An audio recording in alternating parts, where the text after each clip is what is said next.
चलिए जी, हम इसके करते हैं। आपका क्वेश्चन आता होता है कि आपने किस तरह से इसको कंट्रोल करना है डिजीज़ को, और किस तरह से ट्रीट करना है, क्या मैनेजमेंट है और किस तरह आपने प्रिवेंट करना है। ठीक है, तो हम इसके सारे पॉइंट्स से करेंगे।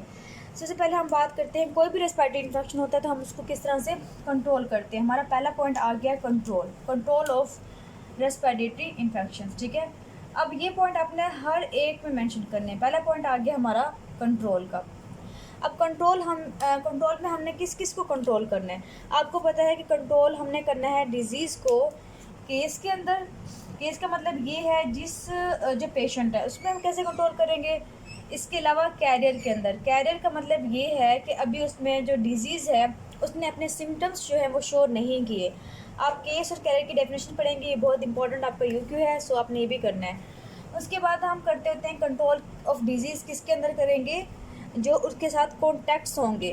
मतलब कोई भी अगर पेशेंट है, हमने कहा कि ये रेस्पिरेटरी इन्फेक्शन सपोज करें हैं तो ये एक से दूसरे में स्प्रेड करती है, तो हमने आसपास लोगों का भी ख्याल करना है, उनको हमने किस तरह ट्रीट करना है, उनमें हमने किस तरह कंट्रोल करना है। तो हमने कॉन्टैक्ट्स के अंदर भी कंट्रोल करना है। थर्ड चीज़ आती है, आपके ख्याल में क्या आ सकता है। थर्ड चीज़ ये आती है कि कम्युनिटी लेवल पे। अब कम्युनिटी लेवल पे जो है ना वो सारी डिजीज़ को हम कंट्रोल नहीं करते, कुछ कुछ का है कि हमने उनको मास लेवल पे जो है ना उनको कंट्रोल करना है, मैस लेवल पे। अब मैस लेवल पे जो अगर हमने नोट करना है तो वो एक है मेनली, वो मैं बताती हूँ आपको फर्दर। अच्छा, अब हम बात करते हैं, एक तो हमने बात कर ली कंट्रोल ऑफ डिजीज़ केस के अंदर, कॉन्टैक्ट्स के अंदर और कम्युनिटी के अंदर। सेकंड आपने पॉइंट मेंशन करना है कि हमने इसको किस तरह प्रिवेंट करना है। सो आप लिख लें प्रिवेंशन। ठीक है, यहाँ पे हम कर लेते हैं प्रिवेंशन। इसकी प्रिवेंशन का मतलब ये है कि अगर हम ये कहें कि ये जो डिज़ीज़ है ये किसी कंट्री में आई ही ना, किसी पेशेंट को लगे ही ना। जैसे कोविड के लिए हम जो है वैक्सीन लगाते हैं तो इसका मतलब ये है कि हमें कोविड ना हो। ठीक है, सो इसके लिए हम प्रिवेंशन के लिए जो है ना हम दो तरह के देते हैं प्रिवेंशन। आपको पता है कि एक होती है एक्टिव इम्यूनिटी होती है। ठीक है, एक्टिव इम्यूनिटी जो होती है वो वैक्सीन होती है, और दूसरी जो होती है वो होती है पैसिव इम्यूनिटी होती है। पैसिव इम्यूनिटी जो होती है हम इसमें मेनली क्या देते होते हैं, अमीनोग्लोबुलिन्स देते होते हैं। ठीक है, अब हर एक की जो है वो पैसिव इम्यूनिटी नहीं है, किसी किसी की है। So according to the infection आपने जो है इसको पॉइंट को जो है ना वो ऐड या माइनस कर सकते हैं। अब मैंने आपको जो एक्टिव इम्यूनिटी थी वो सारी सही सब की बता दी है। ठीक है, हमने ये पार्ट जो है हमने कर लिया है। फिर हम बात करते हैं पैसिव इम्यूनिटी की। पैसिव इम्यूनिटी जो है आपने ये बात याद रखनी है, आपके बुक में मेंशन भी है कि जो पैसिव इम्यूनिटी है वो हर एक की नहीं है, मतलब किसी किसी की। जैसे हम बात करें अगर चिकन पॉक्स की, तो चिकन पॉक्स के लिए वेरिजोला जो है अमीनोग्लोबुलिन्स होती हैं। इसके अलावा जो है मीज़ल्स के लिए भी होते हैं। ठीक है, वो भी हमने इसमें करना है। अच्छा, एक ऐसी जो है इन्फेक्शन है जिसमें हमने कंबाइन देनी होती है। कंबाइन का मतलब ये है कि हमने एट अ टाइम वैक्सीन भी लगा देनी है, साथ हमने अमीनोग्लोबुलिन्स भी दे देनी है। वो कौन सी होती है वो आप नोट कर लेंगे। आपका इंपॉर्टेंट जो है MCQs है डिफ्थेरिया। डिफ्थेरिया जो है इसकी हम एट अ टाइम एक साथ जो है अमीनोग्लोबुलिन्स और साथ में हमने वैक्सीन दे सकते हैं, जबकि चिकन पॉक्स के अंदर, मीज़ल्स के अंदर हमने ऐसा नहीं करना होता। हमारे पास पेशेंट आया है तो हमने पहले अमीनोग्लोबुलिन्स लगाने हैं, उसके बाद हमने वैक्सीन देनी है। ठीक है, तो ये आप बात जो है इसमें नोट कर लें। अच्छा, ये जो चीज़ है कि वैक्सीन यहाँ हमें ना जब हम डिजीज़ पढ़ेंगे इंडिविजुअली तो मैं वहाँ पे मेंशन कर दूँगी कि कौन कौन से आपने करनी है इम्यूनोग्लोबुलिन्स। अभी हम आते हैं यहाँ पे हमने किया कंट्रोल। अब कंट्रोल जो है डिजीज़ का हमने कंट्रोल करना है, तो कैसे कंट्रोल करेंगे। आपके माइंड में क्या क्या आएगा। रेस्पिरेटरी इन्फेक्शन है तो हमने पहले जो है ना वो 4-5 पॉइंट जो एक टिपिकल पॉइंट होता है वो लिखने हैं, और वो कौन कौन से पॉइंट हैं वो आपने मेंशन करने हैं। इससे पहले हमें क्या करना है, कोई भी अगर केस आपके पास आया है तो हमने अर्ली डिटेक्शन करनी है। अर्ली डिटेक्शन मतलब हमने डायग्नोसिस करनी है। डायग्नोसिस मतलब हमें इन्वेस्टिगेशन करनी है। जैसे हम बात करें डिफ्थेरिया की, तो डिफ्थेरिया के अंदर एक शिक टेस्ट होता है। ठीक है, इस तरह से कुछ और टेस्ट भी होते हैं, वो मेनली आपको कब देंगे, जब आपसे पूछेंगे कि आपने मैनेजमेंट कैसे करना है, तो आप कहेंगे अर्ली डिटेक्शन करेंगे या डायग्नोसिस करेंगे हम इसका। ठीक है, केस का डायग्नोसिस करने के बाद सेकंड स्टेप क्या होगा। सेकंड स्टेप ये है, अगर तो वो डिजीज़ जो है बहुत स्प्रेड करने वाले तो हम उसको नोटिफिकेशन करेंगे, उसकी नोटिफाई करेंगे, मतलब हेल्थ अथॉरिटी को नोटिफाई करेंगे कि इस कम्युनिटी के अंदर जो है सपोज के मैंने जो कोकल मेनिंजाइटिस फैल गया है, तो जो हेल्थ वाले सिस्टम के होते हैं, ठीक है, हेल्थ अथॉरिटी वाले होते हैं, वो आते हैं और वो मैस लेवल पे जो है ना वहाँ पे एंटी बैक्टीरियल जो है वो लगाते हैं। ठीक है, या इम्यूनाइजेशन का वो जो है ना प्रोग्राम स्टार्ट करते हैं। सो हमें नोटिफाई करना होता है, लेकिन कुछ स्पेसिफिक के अंदर जो बहुत सीरियस प्रॉब्लम्स काज करवाते हैं। जैसे हम बात करें स्मॉल पॉक्स की, स्मॉल पॉक्स जो है पूरी दुनिया से इरेडिकेट हो चुकी है, वो अब नहीं है। अगर वो किसी जगह एक सिंगल केस भी आ जाए तो हमने फटाफट जो नोटिफाई करना होता है कि भाई ये दोबारा से हो गई है, ठीक है। तो नोटिफिकेशन इसलिए इंपॉर्टेंट है। उसके बाद हमने कहा कि ये सारी की सारी कम्युनिकेबल डिजीज़ है, तो हमने आइसोलेट करना है, ठीक है। आइसोलेशन जो है, जितने भी हमने कम्युनिकेबल डिजीज़ पढ़ने हैं उन सब के अंदर हमने आइसोलेशन लाजमी करनी होती है। आइसोलेशन करने के लिए आपको पता है कि हम दो तरह की कर सकते हैं, तो हम आइसोलेट कर सकते हैं या फिर हम क्वारंटीन अप्लाई कर सकते हैं।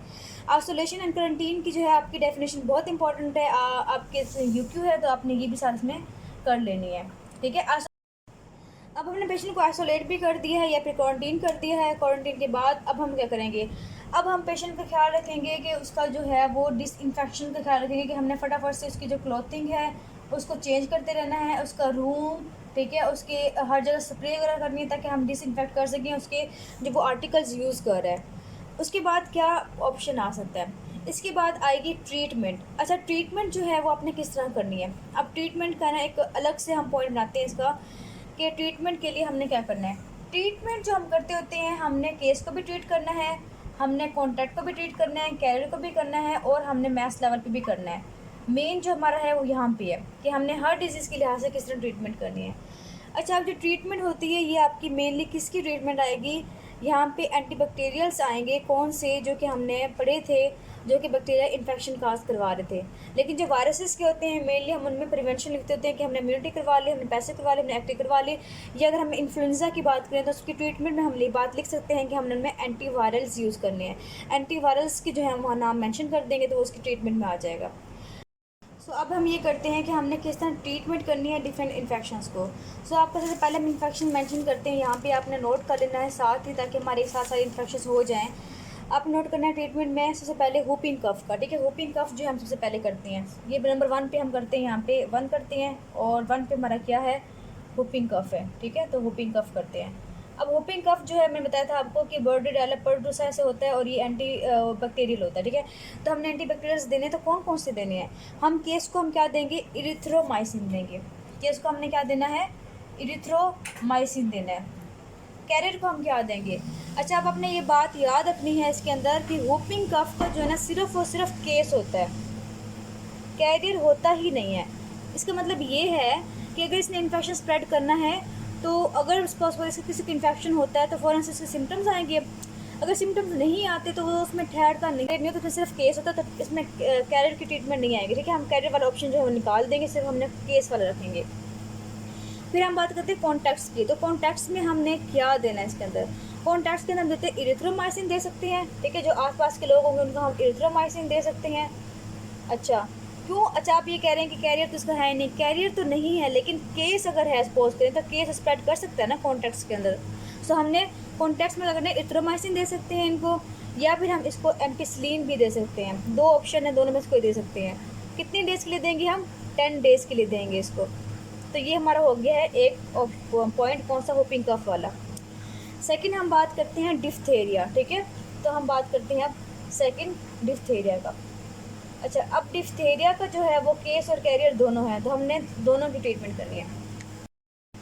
नेक्स्ट हम पढ़ेंगे ट्रीटमेंट किसकी, डिफ्थेरिया की, ठीक है। डिफ्थेरिया जो मैंने सेकंड पे लिख दिया है। अब डिफ्थेरिया को हम देते होते हैं डिफ्थेरियल एंटीटॉक्सिन देते होते हैं। डिफ्थेरियल एंटीटॉक्सिन लिखा हुआ है आपकी बुक में। हम केस को कितना देंगे, तकरीबन ये IM IV दोनों लगा सकते हैं, ठीक है। अगर तो है माइल्ड, उसको सिम्टम्स माइल्ड है तो फिर 20 to 40 के यूनिट जो है ना हम लगा देते होते हैं। अगर मॉडरेट है तो 40 to 60 के लगाते हैं। अगर सीवियर है तो 80 to 10 जो है 1000 वो यूनिट हम लगा देते हैं, डिफ्थेरियल एंटीटॉक्सिन लगाते होते हैं। इसके अलावा सेकंड ये है कि हम इसके अंदर बेंजाइल पेनिसिलिन दे सकते हैं उनको, और इरिथ्रोमाइसिन भी दे सकते हैं। अगर हम बात करें कैरियर की, तो मैंने बताया आपको कि डिफ्थेरिया का जो है वो कैरियर होता है, केस भी होता है, कैरियर भी होता है।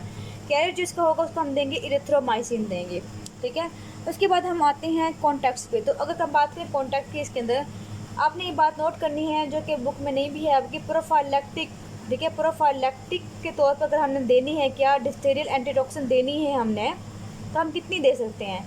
आपने सिर्फ और सिर्फ 1000 से लेकर 2000 यूनिट तक देनी होती है अगर प्रोफाइलैक्टिक देनी है किसी को। लेकिन इसके अलावा जो हम देते होते हैं मेनली वो हम देते हैं पेनिसिलिन दे सकते हैं या फिर इरिथ्रोमाइसिन दे सकते हैं। अगर हम बात करें एंटीबायोटिक की, ठीक है, तो पेनिसिलिन दे सकते हैं या फिर इरिथ्रोमाइसिन इसको दे सकते हैं। अच्छा, इसके बाद अपने थर्ड ऑप्शन में ये लिखना है कि अगर जो कॉन्टैक्ट्स होते हैं उनकी अम्यूनाइजेशन स्टेटस सही नहीं है तो हम उसको अम्यूनाइज़ कर देंगे, ठीक है। अगर अम्यूनाइज़ हम नहीं कर सकते, सपोज करें, या फिर पहले से अम्यूनाइज़ वो है, तो फिर हमने क्या करना है कि हमने उसकी बूस्टर डोज लगवा देनी है, किसकी, डिफ्थीरिया की। अच्छा जी, उसके बाद हम आते हैं थर्ड पे, जो कि हमने करना है क्या चीज़, मेनिंजोकोकल मेनिंजाइटिस, ठीक है। थर्ड क्या आएगा, मेनिंजोकोकल मेनिंजाइटिस। तो उसके हम ट्रीटमेंट किस तरह करेंगे। अब इसमें क्या होगा, सबसे पहले हम बात करते हैं कॉन्टैक्ट को हम क्या देंगे। इसमें जो ड्रग ऑफ चॉइस है कॉन्टैक्ट्स के लिए वो होती है पेनिसिलिन होती है, ठीक है। पेनिसिलिन हमें दे दी। अगर कुछ लोग जो है वो सेंसिटिव हैं पेनिसिलिन से, तो हमने क्या करना है, हमने ये करना है कि हम उन्हें दे देंगे सेफ्ट्राइएक्सोन दे सकते हैं अगर एलर्जिक हैं तो, ठीक है।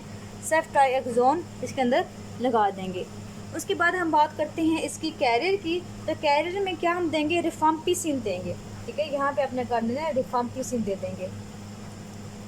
अच्छा जी, उसके बाद हम बात करते हैं कॉन्टैक्ट्स की। अगर हम बात करें तो कॉन्टैक्ट्स में हम देते थे रिफाम्पिसिन भी दे सकते हैं, ठीक है। ये आपने देना है, रिफाम्पिन भी दे सकते हैं इसके अंदर, और इसके अलावा सिप्रोफ्लोक्सेसिन भी दे सकते हैं इसके अंदर, ठीक है।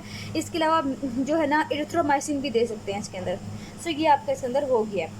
अब बात ये है कि मैंने पॉइंट लिखवाया था कम्युनिटी या मैस लेवल पे। तो कम्युनिटी मैस लेवल पे हम देते होते हैं मेनली किसका, मेनिंजोकोकल मेनिंजाइटिस में देते होते हैं, क्योंकि बहुत खतरनाक होती है। तो अगर हम बात करें इसकी मैस लेवल पे हमने कौन कौन सी एंटीबायोटिक्स देने, तो हम देंगे सिप्रोफ्लोक्सेसिन दे सकते हैं इसको, ठीक है। सिप्रोफ्लोक्सेसिन लिख देना आपने। इसके अलावा मिनोसाइक्लिन दे सकते हैं इसके अंदर।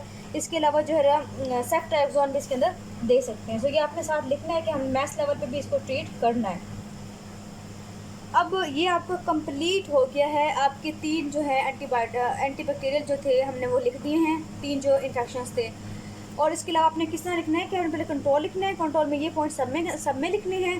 ट्रीटमेंट में आपका ऑप्शन है कि क्या आपका केस है, क्या आपके कॉन्टैक्ट्स को देनी है या केस को देना है, ठीक है, बैक्टीरियल है तो। इसके बाद हमें क्या करना है कि हमें प्रिवेंशन लिखनी थी। प्रिवेंशन में क्या था कि एक्टिव इम्यूनाइजेशन लिखनी है और पैसिव इम्यूनाइजेशन लिखनी है। और आपको पता है कि वैक्सीन जो है वो सबकी ही है, तो सबकी हमने वो मेंशन करनी है, डोज भी मेंशन करनी है, उसका रूट भी मेंशन करना है। अगर आपको याद हो जाए तो वेल एंड गुड, नहीं तो आप सिर्फ नाम भी लिख दें तो वो भी काफ़ी है। अब आप एक और चीज़ नोट कर लें, मैंने आपको बताया जो कि MCQ के लिए इम्पॉर्टेंट है कि जो होता है डिफ्थेरिया और मेनिंजाइटिस मेनिंजाइटिस, इन दोनों की हमने बात की है, कैरियर की बात की है और कैरियर की बात की है। इसका मतलब ये है कि इन दोनों का केस भी होता है और कैरियर भी होता है।